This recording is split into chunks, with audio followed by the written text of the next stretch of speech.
नमस्कार प्यारे बच्चों। हम पढ़ रहे थे कॉम्प्लेक्स नंबर। रेगुलर क्लास से अपनी नहीं हो पाती हैं, कुछ ड्यूटी के इश्यू रहते हैं, तो जैसे भी टाइम मिलता है अपन क्लास लेते हैं। कोशिश करेंगे कि रेगुलर हो। देखिए, अपन ने शुरू कर रखा था कॉम्प्लेक्स नंबर, और कॉम्प्लेक्स नंबर में हमने बेसिक जानकारी जो थी वो पिछली क्लास में ली थी। आज की क्लास से को हम आगे बढ़ाते हैं और फिर अपने 11th क्लास के जो बुक के क्वेश्चन है पहले वो करेंगे और फिर एक्स्ट्रा फैक्टर जानेंगे। हालांकि पुराने सिलेबस में ये 12th क्लास में हुआ करती थी, यानी 2011 से पहले, तो उसमें लंबा चौड़ा मैटर दे रखा था इसमें। लेकिन अब ये 11th क्लास में आने के बाद में इसमें बहुत ही संक्षिप्त में इसको दे रखा है। लेकिन हम जानेंगे इसको कि आने वाले एग्जाम्स में जो पर्सन हो वो अपने गलत नहीं हो। हम हर चीज को टच करने की कोशिश करेंगे। देखिए, हमने कॉम्प्लेक्स नंबर जो है उसके बारे में जाना था। क्या था कॉम्प्लेक्स नंबर? यानी कॉम्प्लेक्स नंबर हमने लिखा था कि भी कोई भी संख्या z बराबर a प्लस आईटा b के रूप में अगर लिखी जाती तो वो z जो है वो क्या था, एक कॉम्प्लेक्स नंबर था। ठीक है, जहां a और b क्या थे, कोई भी रियल नंबर थे, और आईटा कोई इमेजिनरी संख्या है। ठीक है, तो इनको a और b को हमने a को रियल पार्ट कहा था और b को हमने इमेजिनरी पार्ट कहा था। ठीक है ना। वैसे ये दोनों ही कोई वास्तविक संख्या होती है, लेकिन अगर हमें इसमें कॉम्प्लेक्स नंबर में से कहें तो a तो वो वास्तविक भाग है और b जो है वो काल्पनिक भाग है। ठीक है, आईटा b नहीं कहेंगे इसमें। अगर आपसे कहे कि काल्पनिक भाग क्या है, तो काल्पनिक भाग जो आईटा के साथ में जो गुणा में वो है काल्पनिक भाग। ठीक है, तो ये थोड़ा सा ध्यान रखना अपने को। तो ये इसके बारे में हम चर्चा कर रहे थे। अब देखो, कॉम्प्लेक्स नंबर का जोड़ना, घटाना, गुणा करना, भाग करना, ये पिछली क्लास में अपन ने कर लिया था। अब कॉम्प्लेक्स नंबर के जोड़ और गुणा के ऊपर कुछ प्रॉपर्टी है। जोड़ और गुणा के ऊपर प्रॉपर्टी जो है वो अपन छोटी क्लासों में पढ़ गया था, लेकिन कॉम्प्लेक्स नंबर के लिए अगर हम जाने तो कॉम्प्लेक्स नंबर तो अभी पढ़ रहे हैं, तो इनके ऊपर अगर हम जाने तो कॉम्प्लेक्स नंबर के लिए सबसे पहले तो जोड़ के लिए कुछ प्रॉपर्टी है वो अपने को देखनी है, फिर गुणा के लिए कुछ प्रॉपर्टी वो देखनी है। हालांकि इन प्रॉपर्टी में से क्वेश्चन पूछे जाने की संभावना बिल्कुल नील है, नहीं पूछा जाएगा, लेकिन एक पर्सन जो है वो पूछ सकता है शॉर्ट में कि एक तो जो गुणात्मक प्रतिलोम जो होता है वो अपने को निकालना, और एक गुणात्मक आइडेंटिटी आपका जो तत्समक है वो तो सीधा ही पूछे जाते हैं, लेकिन जो एक पर्सन अपनी बुक में दे रखा है वो है गुणात्मक प्रतिलोम का। ठीक है, तो जब वो बताऊंगा तो इसलिए मैं सारी चीजें ही इसमें क्लियर कर देता हूँ, क्योंकि ये चीजें सीखनी है अपने को। जब हम बीएससी की कॉम्प्लेक्स नंबर पढ़ेंगे तो वहां पर भी इनकी जरूरत पड़ेगी अपने को। कई थ्योरम होती है उनको सोल्व करना पड़ता है, अपने उसमें अलजेब्रा में पढ़ना पड़ता है, इन सारी प्रॉपर्टी आती है बार बार। ठीक है, लेकिन यहाँ पर देखो थोड़ा सा हम जान लेते हैं, ज्यादा महत्वपूर्ण नहीं है यहाँ, लेकिन फिर भी थोड़ी सी सीख जान लेते हैं। क्लोजर प्रॉपर्टी, जिसको अपन संवर्त गुणधर्म कहते हैं, संवर्त गुणधर्म कहते हैं। तो संवर्त गुणधर्म में क्या होता है कि जैसे मान लो आपने कि कोई Z1 और Z2 दो कोई भी आपने कॉम्प्लेक्स नंबर लिया, C जो है ना वो एक कॉम्प्लेक्स नंबर का सेट है। ठीक है, अगर ये लेते हो तो अगर आपको Z1, अगर ये दो कॉम्प्लेक्स नंबर है तो निश्चित रूप से इनका Z1 प्लस Z2 जो है वो भी C में बिलोंग करेगा, मतलब इनका जो योग है ना वो भी एक कॉम्प्लेक्स नंबर आएगा। ठीक है, तो इसका मतलब ये हुआ कि ऐड के लिए यानी जोड़ के लिए और क्लोजर प्रॉपर्टी वो होल्ड होती है। इसी प्रकार से अगर आप गुणा के लिए देखोगे तो Z1 और Z2 तो अगर कॉम्प्लेक्स नंबर है तो आपको Z1 इंटू Z2 ये भी आपको कॉम्प्लेक्स नंबर ही मिलेगा। अगर दो कॉम्प्लेक्स नंबर थे इनका गुणा भी कॉम्प्लेक्स नंबर ही आएगा। ठीक है, फिर देखो ये तो जोड़ के लिए क्लोजर प्रॉपर्टी होल्ड होती है और गुणा के लिए भी क्लोजर प्रॉपर्टी वो होल्ड होती है। ठीक है, यानी दो सम्मिश्र संख्या वो जोड़ोगे तो सम्मिश्र संख्या आएगी, और दो सम्मिश्र संख्या वो गुणा करोगे तो भी आपको सम्मिश्र संख्या ही मिलेगी। ठीक है, अच्छा, फिर एसोसिएटिव प्रॉपर्टी क्या होती है, यानी इसको बोलते हैं साचरी नियम। साचरी नियम ये क्या होता है? देखो, तीन सम्मिश्र संख्या अपन ने ली कि Z1, Z2 और Z3, तीन सम्मिश्र संख्या अपन ने ली है। ठीक है, अगर हम पहले Z1 और Z2 को जोड़ें और उसमें Z3 जोड़ दें, ठीक है, और फिर हमने एक बार Z2 और Z3 इनको जोड़ा और फिर इसमें Z1 और जोड़ दिया। ठीक है, पहले क्या किया कि Z1 और Z2 को जोड़ा, फिर उसमें Z3 जोड़ा। यहाँ क्या किया, Z2 और Z3 को जोड़ा और उसमें Z1 जोड़ा। अगर आप देखोगे तो दोनों चीजें बराबर आएंगी, यानी ये भाग और ये भाग दोनों बराबर आएंगे।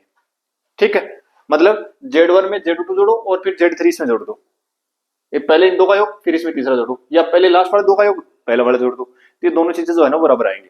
ठीक है, और इस प्रॉपर्टी को बोलते हैं अपना एसोसिएटिव प्रॉपर्टी, यानी सेमिस्टर संख्याओं के योग के लिए शास्त्रीय गुणधर्म की जो है वो पालना होती है। ठीक है, इसी प्रकार से गुणा के लिए देखेंगे तो देखो यही तीन कॉम्प्लेक्स नंबर है, अगर हम इनको गुणा करेंगे पहले तो Z1 और Z2 को गुणा कर लिया और फिर इसको Z3 से गुणा करते हैं, इसी प्रकार से Z2 और Z3 को गुणा कर लिया और फिर इसको Z1 से गुणा करते हैं। ठीक है, तो दोनों चीजें बराबर आएंगी। ठीक है, तो ये जो प्रॉपर्टी है ये अपनी है एसोसिएटिव प्रॉपर्टी। ठीक है, फिर उसके बाद में कम्यूटेटिव प्रॉपर्टी यानी क्रम विनिमय नियम। क्रम विनिमय नियम का मतलब है कि क्रम बदलने से कोई फर्क नहीं पड़ेगा, तो जोड़ और गुणा के लिए यानी योग और आपका गुणा के लिए जो कम्यूटेटिव प्रॉपर्टी है वो होल्ड होती है। देखो ये पांचों प्रॉपर्टी जो मैंने लिखी है ये तीनों क्लोजर प्रॉपर्टी जोड़ और गुणा के लिए होल्ड होती है, एसोसिएटिव प्रॉपर्टी ये भी होल्ड होती है और कम्यूटेटिव प्रॉपर्टी ये भी होल्ड होती है। लेकिन है क्या, ये थोड़ी चर्चा कर लेते हैं अपन। ठीक है, तो हमने क्या किया कि Z1 और Z2 दो कॉम्प्लेक्स नंबर लिए। ठीक है, फिर हमने क्या किया कि Z1 और Z2 को जोड़ा। ठीक है, पहले Z1 में Z2 को जोड़ दिया और एक हमने किया Z2 में Z1 को जोड़ दिया, तो ये दोनों ही बराबर आएंगे, चाहे Z1 और Z2 को जोड़ दो चाहे Z2 को Z1 जोड़ दो। ठीक है ना, Z1 में Z2 जोड़ दो या Z2 में Z1 जोड़ दो, दोनों ही बराबर आएंगे, यानी दो समिश्र संख्याओं का जो योग है वो क्रम विनिमय नियम की पालना करता है। ठीक है, इसी प्रकार से गुणा के लिए करें तो Z1 गुणा Z2 कर लो और चाहे Z2 गुणा Z1 कर लो, दोनों ही बराबर आएंगे। ठीक है, तो इसमें क्लोजर प्रॉपर्टी भी होल्ड होती है, एसोसिएटिव प्रॉपर्टी भी होल्ड होती है, कम्यूटेटिव प्रॉपर्टी भी होल्ड होती है, लेकिन ये कोई नहीं पूछता। ठीक है, अब थोड़ा सा याद ध्यान रखना, आइडेंटिटी का मतलब है तत्समक अवयव। ठीक है, तो योग के लिए तत्समक अवयव 0 होता है, ये अपन पढ़ के आए हैं पीछे छोटी क्लास में हमने पढ़ा है कि योज्य तत्समक जो है वो 0 होता है, योग के लिए तत्समक अवयव जो है वो 0 होता है। तो एडिटिव आइडेंटिटी जो है वो क्या होती है, अपने 0 होती है। तो जैसे मान लो कि Z1, अब ये होती क्या है कि तत्समक अवयव क्या होता है कि किसी भी संख्या में कोई ऐसी संख्या जोड़ो कि वापस वही संख्या जाए। जैसे मान लो हमने 5 लिया, अब 5 में क्या जोड़ें कि वापस 5 आ जाए, क्या जोड़े इसमें, तो हमें 0 तो जोड़ना पड़ेगा। ठीक है, तो 0 जो है वो क्या है, तत्समक अवयव है, यानी 0 को जोड़ने से किसी भी राशि में कोई फर्क नहीं पड़ेगा। तो Z1 जो है वो अपने पास एक कॉम्प्लेक्स नंबर है, इसमें क्या जोड़े कि अपने पास Z1 आ जाए, तो भाई अपने को तो 0 तो जोड़ना पड़ेगा। ठीक है, तो 0 जोड़ना पड़ेगा। अब दिमाग में बात आ सकती है कि 0 कॉम्प्लेक्स नंबर कैसे हुआ, तो 0 जो है ना भाई Z कॉम्प्लेक्स नंबर क्यों था कि Z को हमने क्या लिखा था, Z बराबर a प्लस आइटा b के रूप में लिख सकते हैं, तो क्या 0 को भी लिख सकते हैं, क्या 0 को भी हम लिख सकते हैं 0 प्लस आइटा इंटू 0 लिख सकते हैं। ठीक है, 0 को हम 0 प्लस आइटा इंटू 0 लिख सकते हैं, तो इन शॉर्ट हम इसको 0 लिख देते हैं। ठीक है, तो 0 भी एक कॉम्प्लेक्स नंबर है। ठीक है, तो यहां पर क्या किया कि आपका योग के लिए तत्समक अवयव जो है वो क्या होगा, 0 होगा। ठीक है, गुणा के लिए, गुणा का मतलब ये है कि किसी भी संख्या को हम किससे गुणा करें कि वापस वही संख्या जाए। जैसे 5 है, 5 को हम किससे गुणा करें वापस 5 आ जाए, तो 5 जो है उस 5 को हम किससे गुणा करेंगे वापस 5 आ जाए, तो 5 को तो हमें 1 से गुणा करना पड़ेगा तभी तो 5 आएगा। तो किसी भी राशि को किससे गुणा करें कि वापस मूल राशि आ जाए, यानी वही राशि आ जाए, तो 1 से गुणा करना पड़ेगा। तो इसी प्रकार से Z1 एक कॉम्प्लेक्स नंबर है और इसको हम किससे गुणा करें कि वापस अपने पास Z1 आ जाए, तो इसको किससे करना पड़ेगा, 0 से करना पड़ेगा, 1 से करना पड़ेगा, तो ये आ गया Z1। ठीक है, तो यहां पर अपने को याद रखने वाली बात यह है कि जो एडिटिव आइडेंटिटी जो है वो तो है 0 और जो मल्टीप्लिकेटिव आइडेंटिटी जो है वो है 1, यानी योज्य तत्समक 0 और गुणन तत्समक 1। ठीक है, ये अपने को याद रखना है। अब बात वही आ गई यहाँ कि क्या एक जो है वो कॉम्प्लेक्स नंबर भी है, क्या एक कॉम्प्लेक्स नंबर भी है। ठीक है, कैसे, क्योंकि कॉम्प्लेक्स नंबर कौन से होते हैं जिनको हम a प्लस आइटा b के रूप में लिख सके। ठीक है, तो कॉम्प्लेक्स नंबर क्या है, यानी 1 एक कॉम्प्लेक्स नंबर है, क्यों इसको क्या लिख सकते हैं 1 प्लस 0 इंटू आइटा लिख सकते हैं, भाई आइटा को 0 से गुणा करते 0 आएगा, तो ये 1 ही तो आ गया। ठीक है, तो a प्लस आइटा b के रूप में हमने लिख दिया, यहाँ a इक्वल टू 1 और b इक्वल टू 0 हो गया। ठीक है, अच्छा फिर इनवर्स का मतलब क्या हुआ, प्रतिलोम। प्रतिलोम का मतलब क्या होता है कि योग के लिए प्रतिलोम, योग के लिए जैसे मान लो कोई संख्या अपने पास 5 है, इसमें क्या जोड़े कि अपने पास तत्समक आ जाए, इसमें क्या जोड़े कि हमारे पास तत्समक अवयव आ जाए। कौन सा तत्समक, योज्य तत्समक, यानी योग के लिए याद कर रहे हैं तो अपने पास यानी ऐड के लिए अगर निकाल रहे हैं तो एडिटिव आइडेंटिटी चाहिए अपने को। ठीक है ना, एडिटिव आइडेंटिटी क्या है 0। ठीक है, तो 5 में क्या जोड़े कि जोड़ा जाए तो हमें क्या जोड़ना पड़ेगा, -5 तो जोड़ना पड़ेगा। ठीक है, इसका मतलब है योग के लिए अगर तत्समक अवयव निकालना हो तो सीधा चिन्ह बदल दो, प्लस का तो माइनस का बना दो और माइनस का तो प्लस का बना दो। ठीक है, तो वही बात यहां पर है कि जेड का जो इनवर्स होगा ना, जेड का जो प्रतिलोम होगा, यानी जेड का प्रतिलोम क्या होगा, माइनस जेड होगा, माइनस जेड। ठीक है ना, जेड का योज्य प्रतिलोम, ये ध्यान रखना, योज्य प्रतिलोम। ठीक है ना, जेड का योज्य प्रतिलोम यानी जेड का एडिटिव आइडेंटिटी जो है वो क्या होगा, माइनस जेड होगा। इसी प्रकार से गुणा के लिए निकालेंगे तो गुणा के लिए क्या होगा, यानी जेड को हम किससे गुणा करें कि अपने पास एक आ जाए, क्योंकि भाई जेड को किससे गुणा करेंगे अपने पास है गुणन तत्सम आ जाए, गुणन तत्सम क्या है, एक ही तो है, तो जेड को किससे गुणा करेंगे, एक आ जाए, तो इसको हम क्या किससे गुणा कर सकते हैं, एक बटे जेड से कर सकते हैं, जेड से जेड कट जाएगा। ठीक है, तो एक बटे जेड जो वो क्या हो गया, जेड का गुणन प्रतिलोम हो गया। ठीक है, तो जेड का अगर आपसे पूछे कि जेड का गुणन प्रतिलोम, प्रतिलोम तो क्या होगा, एक बटे जेड होगा। ठीक है ना, ये प्रश्न अपने पास है बुक में, इस टाइप क्वेश्चन है अपने पास कि जेड का कोई भी कॉम्प्लेक्स नंबर दे रखा होगा और उसका प्रतिलोम गुणन प्रतिलोम अपने पूछ रहा है, तो ये चीजें अपने को वहां पढ़नी है, इसलिए मैं ये सारी चीजें बताई हैं। ठीक है सॉरी, उम्मीद करता हूँ कि समझ में आ गया होगा। ठीक है, तो अब चलते हैं अपना आगे देखो,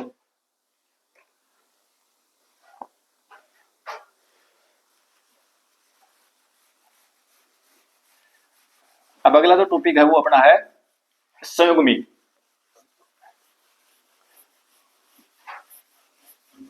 कॉन्जुगेट।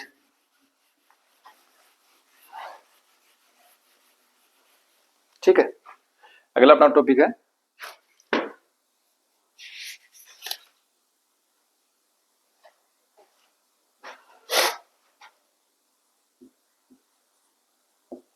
संयुग्मी।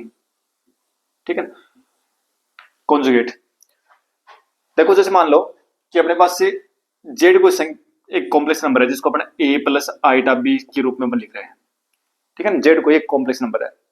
ठीक है, अगर इसका कॉन्जुगेट निकालना है तो अपन कॉन्जुगेट जो इसका निकालेंगे जेड बार, जेड का कॉन्जुगेट क्या होगा, जेड बार। ठीक है ना, जेड का कॉन्जुगेट क्या होगा, जेड बार। और क्या लिखेंगे, जो इसका काल्पनिक भाग जो है ना उसका चिन्ह बदल दो।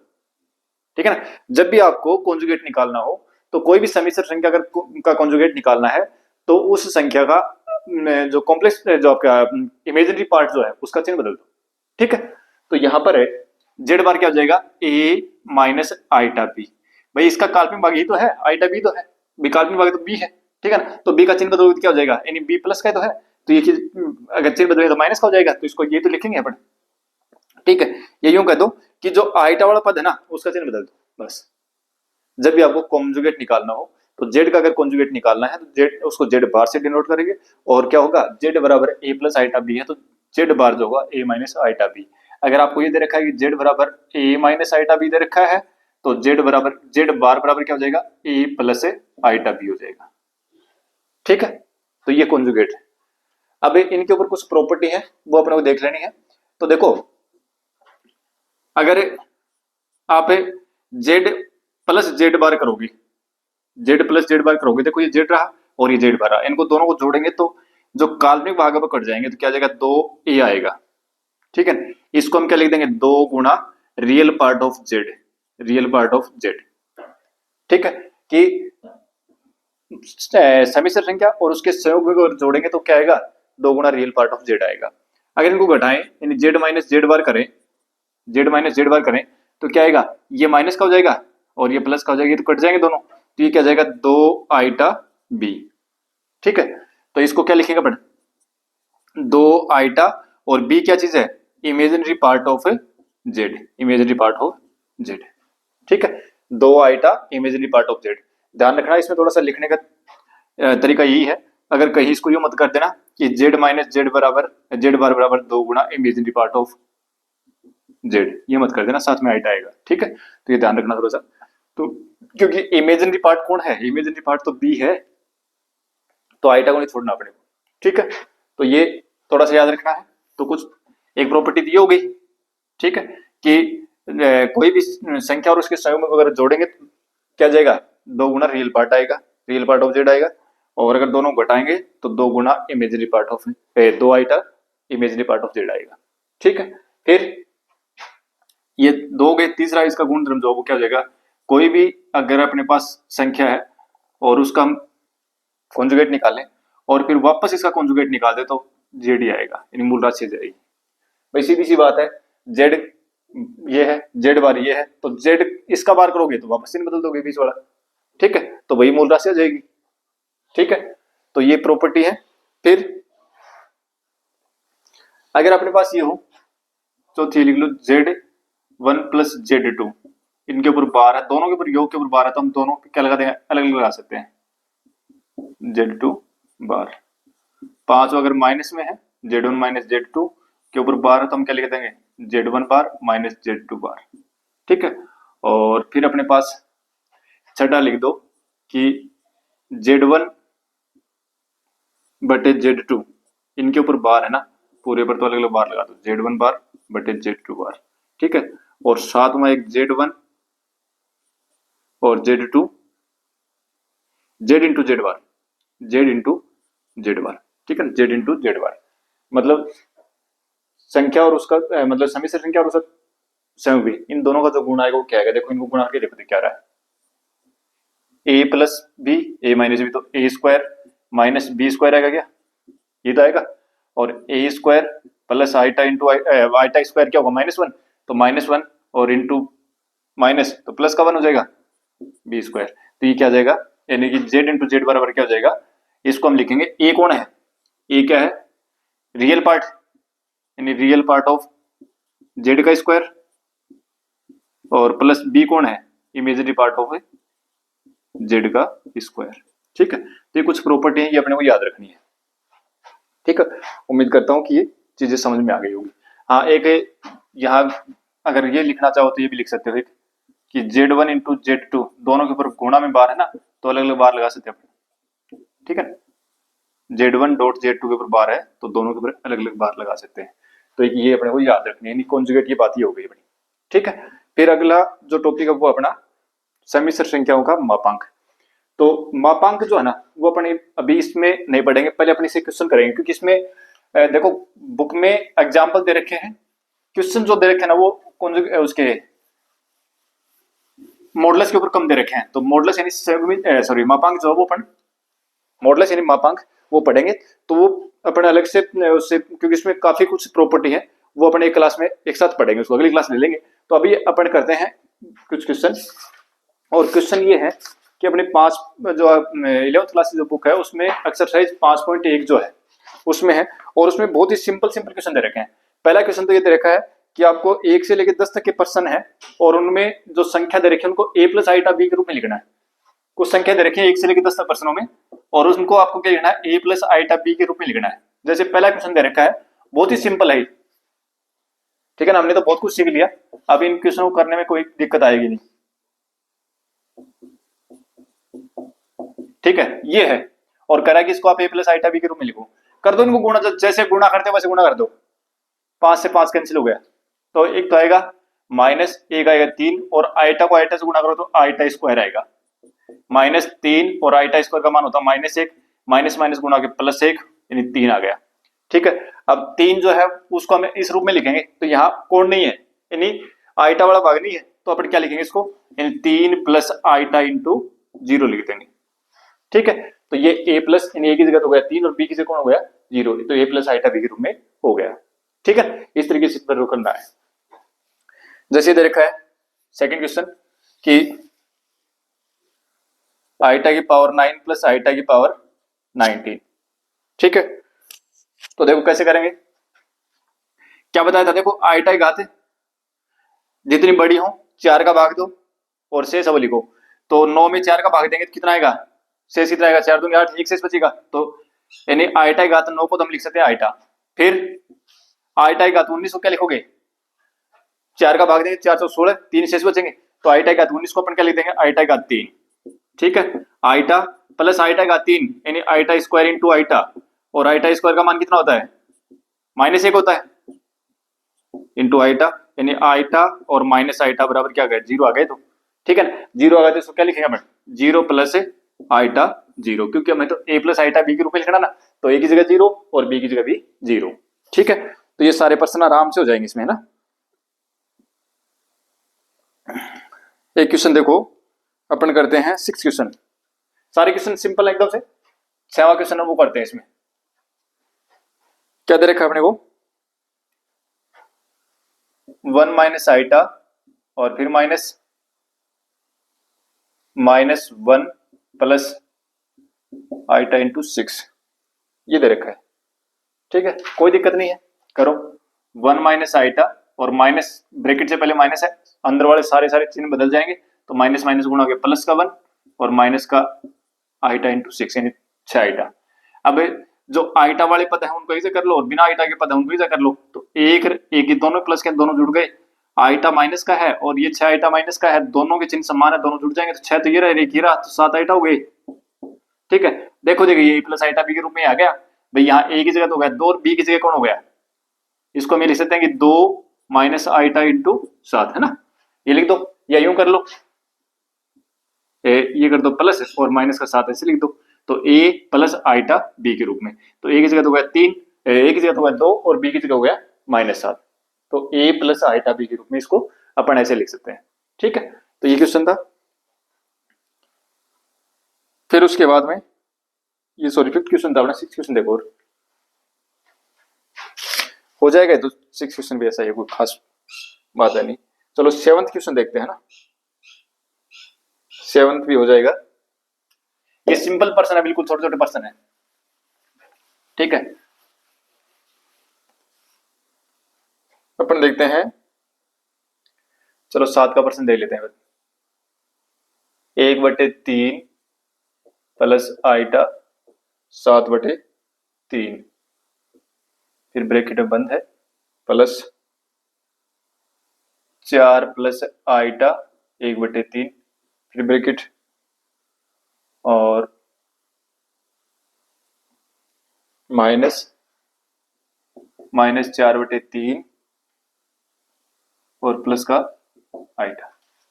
ठीक है, करो सोल्व, बोर्ड मास नियम काम में लो और सोल्व कर दो, यानी पहले इनको सोल्व कर लो, ब्रैकेट हटाते चले जाओ बस। ठीक है, 1/3 प्लस से 7/3 आईटा और प्लस 4 प्लस 1/3 आईटा।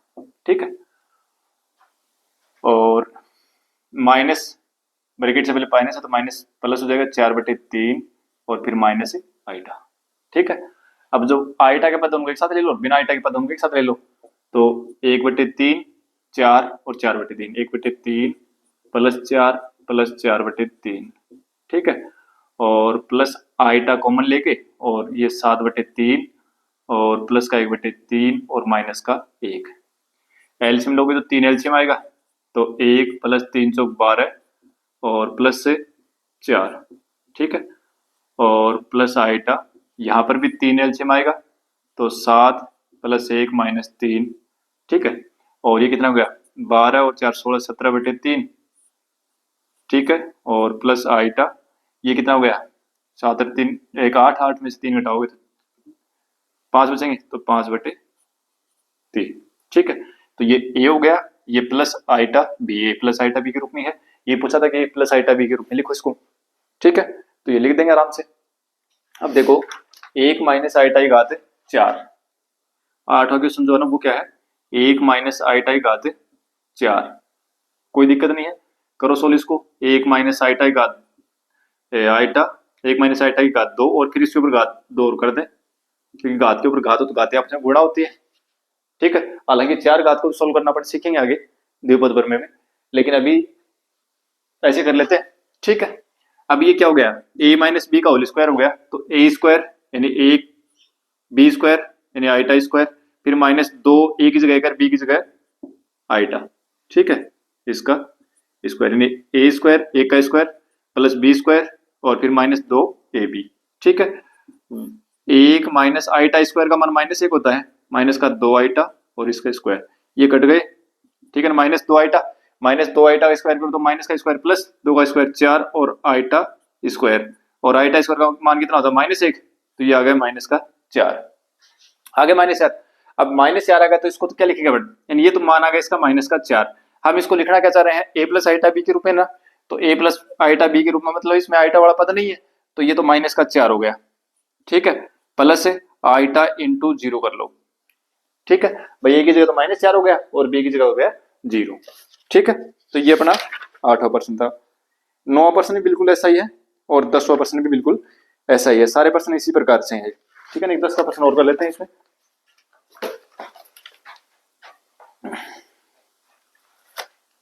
एक 10 का प्रश्न और कर लेते हैं, सारे प्रश्न एक से ही हैं, कुछ ज्यादा कठिन है नहीं।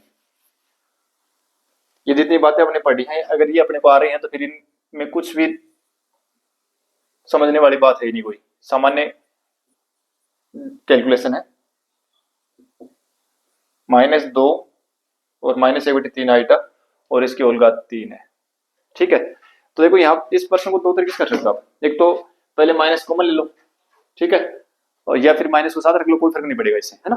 तो अपने को पता है कि a माइनस बी या a प्लस बी का होल क्यूब कर लेते हैं। चलो, तो a cube plus b cube plus 3a² b plus 3ab square, ये फॉर्मूला अपना।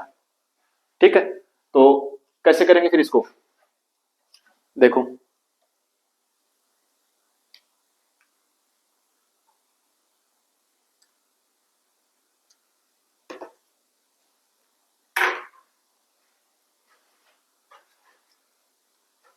ठीक है, a प्लस बी का होल क्यूब क्या होता है, a cube plus b cube plus 3a² b plus 3ab square, है ना। और a माइनस बी का होल क्यूब लिखोगे तो वो क्या हो जाएगा, a cube minus b cube plus -3a² b और प्लस 3ab स्क्वायर। यानी कहने का मतलब ये है कि जहां b है ना वहां पर -b कर दो ऊपर वाले फॉर्मूले में, तो नीचे वाला आ जाएगा अपने पास। ठीक है, अब देखो यहां पर मैं क्या कर रहा हूं, माइनस कॉमन ले लेता हूं अंदर से ना, तो माइनस कॉमन लूंगा तो क्या जाएगा, 2 + 1/3 आइटा और फिर ऊपर घात 3 है, कोई दिक्कत नहीं है। अब माइनस वाली संख्या की घात विषम हो तो माइनस में आता मान उसका, तो यहाँ पर माइनस की संख्या और उसकी घात विषम हो तो माइनस में आएगा मान, तो ये आ जाएगा माइनस। ठीक है, और फिर 2 + 1/3 आइटा और इसकी होल घात 3। अब ये बन गया अपने पास a प्लस बी का होल क्यूब, तो कर दो इसको, माइनस को पढ़ा रहे हैं दोबारा, a क्यूब यानी 2 की घात 3 का मतलब 8 प्लस बी क्यूब 1/3 की घात 1/3 की घात 3, तो 1/27 कर दूं भाई, 1 की घात तो 1, 1 की घात तो 3 1 होगा और 3 की घात 3 27। ठीक है, और आइटा की घात 3 यानी a cube plus b cube plus 3ab² b 3a² 2 का square 4 plus b 1/3 iota plus 3ab², 3a की जगह है 2 और b² b की जगह होना 1/3 आइटा, तो इसका स्क्वायर करो तो 1/9 और आइटा स्क्वायर। क्या हुआ, a क्यूब a की जगह था cube plus b cube plus 3a² b plus 3ab square. ठीक है, अब कर लो सोल्व इसको, जो भी आएगा वो आ जाएगा। -8 plus 1/27 iota cube, iota square होता है -1 और आइटा क्यूब कितना होता है, आइटा स्क्वायर इंटू आइटा, तो इसको क्या लिख देंगे, माइनस आइटा लिख देंगे। ठीक है, क्योंकि आइटा स्क्वायर का मान -1 होता है ना, तो आइटा क्यूब को हम क्या लिख देंगे, माइनस आइटा लिख देंगे। तो ये कितना आ गया, माइनस का आइटा, ये लगा दो माइनस का आइटा। ठीक है, ये 3 से 3 कट गया और ये कितना हो गया, प्लस का 4 आइटा। ठीक है, और ये 3 दिया 9, आइटा स्क्वायर होता -1 तो माइनस का 2/3। ठीक है, माइनस इन दोनों को तो 8 में से अगर 2/3 घटाओगे तो 8 माइनस 2/3, इनको तो एक साथ लिख दो। ठीक है, और प्लस 4 आइटा, आइटा कॉमन लेकर के, और 4 माइनस 1/27 इनको एक साथ लिख दो। ठीक है, तो -8 या 24, 24 में 2 घटाओगे तो 22/3 बचेगा। ये भाई 3 एलसीएम लिया यहाँ, और प्लस का यहाँ पर 27 एलसीएम आएगा, तो 27 दूनी 54, 27 हो गए 108 होते हैं, 108 में से 1 घटाओगे तो 107/27 आइटा। ठीक है, माइनस से गुणा करना है अंदर, तो माइनस का 22/3 और माइनस का 107/27 आइटा, बस हो गया। ये a की जगह ये हो गया और b की जगह ये हो गया, तो a प्लस आइटा b के रूप में लिखना था अपने को। ए प्लस आईटा बी के रूप में लिखना था ना, तो ये कितना हुआ माइनस का 22/3, ये तो हुआ ए, और प्लस आईटा बी, ये लिख दो आईटा, और बी की जगह कितना कर देंगे माइनस का 107/27। बस ये तो है, ए प्लस आईटा बी के रूप में आ रहा है, तो ए प्लस आईटा बी के रूप में लिख दिया, ए प्लस आईटा बी के रूप में। ठीक है, तो ये तो ए प्लस आईटा बी के रूप में लिखना था, कोई दिक्कत नहीं थी इसमें, सिंपल सा प्रश्न था। ठीक है, तो ये अपनी थी एक्सरसाइज 5.1, इसमें गुणन प्रतिलोम की बात है, वो अपन करेंगे नेक्स्ट क्लास में। तो आज की क्लास को यही देते हैं विराम, मिलते हैं नेक्स्ट क्लास में। Thank you.